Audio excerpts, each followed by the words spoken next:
President Trump is suing the New York Times, its publisher, and 4 journalists for libel, seeking damages of $15 billion. It names several articles and one book published in the lead up to the 2024 election, saying they are part of a decades-long pattern of intentional and malicious defamation against Trump. The New York Times says the lawsuit is meritless and an attempt to discourage independent reporting. To help us understand the significance of the lawsuit, we brought back Ian Rosenberg, a First Amendment lawyer, author, and libel expert. Good morning. Good morning. Thanks, Mary. Tell us more about the lawsuit and what this means. Well, President Trump's lawsuit is specifically attacking 3 New York Times articles and a book entitled Lucky Loser: How Donald Trump Squandered His Father's Fortune and Created the Illusion of Success.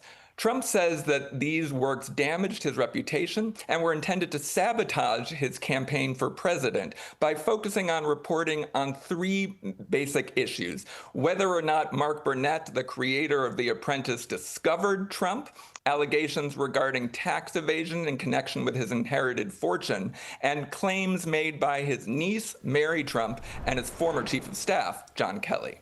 So let's take a step back and try to briefly talk about libel law here. You've written books on libel. What's the standard in this type of case, and how does that impact the parties in this litigation?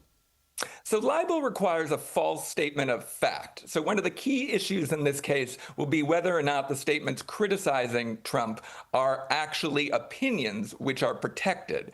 And the standard in a libel action against a public figure such as Donald Trump is actual malice. What that means is, to win, Trump has to demonstrate that the defendants knowingly lied or engaged in a reckless disregard for the truth. Now, that's a very difficult but not impossible standard to meet, and the Supreme Court created this in 1964 in order to protect journalists from small mistakes but not intentional lies. What do you think President Trump's goals are for this lawsuit? Is it about the money? Is it something more? Is it a combination here?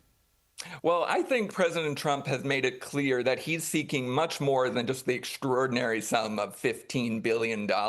In his post on Truth Social announcing the litigation, Trump said that he's, quote, proud to hold the New York Times, which he calls that once respected rag, responsible. And it's important to remember that just this past June, Trump also sued the Wall Street Journal for libel over a report alleging that he sent Jeffrey Epstein a bawdy birthday card in 2003. It's remarkable that no sitting U.S. president has ever sued the media for libel, and now President Trump has done that twice.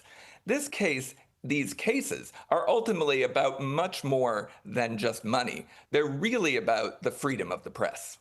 Ian Rosenberg, a First Amendment lawyer, author, libel expert. We thank you for joining us this morning. Thanks again, Mary. We'll continue to follow developments on this lawsuit and bring you the latest updates streaming on CBS News New York.